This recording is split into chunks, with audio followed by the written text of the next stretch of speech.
Tinalakay ng mambabatas sa deliberasyon ng pondo sa plenaryo ang mga usaping pangkapayapaan, maging ang pagtitiyak ng daan para maisaayos ang peace talks. Mga peace tables na pinangasiwaan ng Office of the Presidential Advisor on Peace, Reconciliation and Unity o OPAPRU. Si Kate Renya, una sa balita. Sumalang na rin ang Office of the Presidential Advisor on Peace, Reconciliation and Unity o OPAPRU sa nagpapatuloy na sesyon ng plenaryo ng Kamara para sa deliberasyon ng 2026 budget sa bawat ahensya. Pangunahing tinalakay ang mga peace tables sa bansa. Ilan dito ang CPP, NPA, NDF at MILF at MNLF. Inalatag ni Negros Occidental 6th District Representative Mercedes Alvarez, pangunahing nag-sponsor para sa pondo ng OPAPRU ang mga nakalaan na budget sa ilang peace tables noong mga nagdaang taon.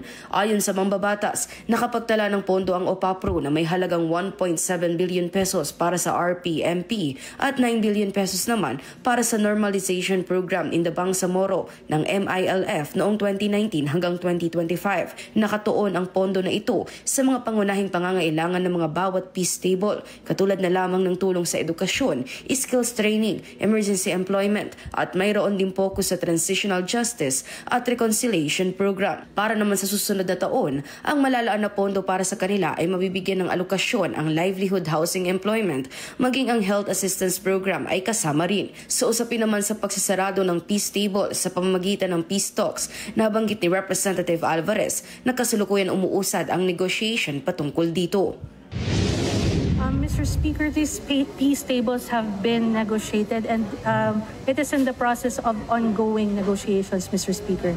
Target din ng ahensya ngayong taon ang maresolba ang internal armed conflicts at sa taong 2028 ay layon din makapaglungsad ng isang ahensya na may kaugnayan sa paglulunsad ng kapayapaan. Based on the roadmap of OPAPRU for 2025, it intends to resolve all internal armed conflicts and sustain the gains of the Philippine Comprehensive Peace Process. 3 years from now, in 2028, a model peace process agency in the global community through ending all internal armed conflicts and sustain the gains of the peace process, Mr. Speaker. This is up to 2040, Mr. Speaker. Sa isinagawang interpellation sa plenaryo, ipinaabot ni Kamanggagawa Party List Representative Eli San Fernando ang katanungan tungkol sa nakalaan na pondo para sa socio-economic programs para sa MILF Peace Table. Ayon sa nag-sponsor sa OPAPRU, may ilan MNLF at MILF combatants ang na-decommission habang may naitala rin mga bilang ng armas ang naka-enroll sa ilalim ng Management of Small Arms and Light Weapons program ng OPAPRU. Specific to the MILF peace table, may I ask how much has actually been released and spent for socio-economic programs intended for decommissioned combatants and MILF camps? There are 2,258 MNLF and 26,000 MILF combatants who have been profiled and decommissioned.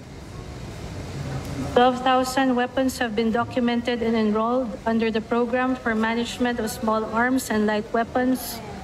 And at the same time, Mr. Speaker, assistance programs such as educational, health, has been implemented in the total amount of 11.4 billion pesos. Nanawagan naman si Representative Alvarez na matulungan sila ng Kongreso para mapondohan ang mga kinakailangan ng OPAPRU at maabot ang kanilang mga target na ipatupad na programa. Humiling din si Representative San Fernando na maisumite ang kanilang hinihinging ibang datos para mas makatulong ang Kamara sa pangangailangan ng OPAPRU. Makikihingi na lang din po kaagad ang kinatawang ito ng mga datos para malaman din ho namin paano makakatulong ang House of Representatives sa ating mga kasama sa OPAPRU.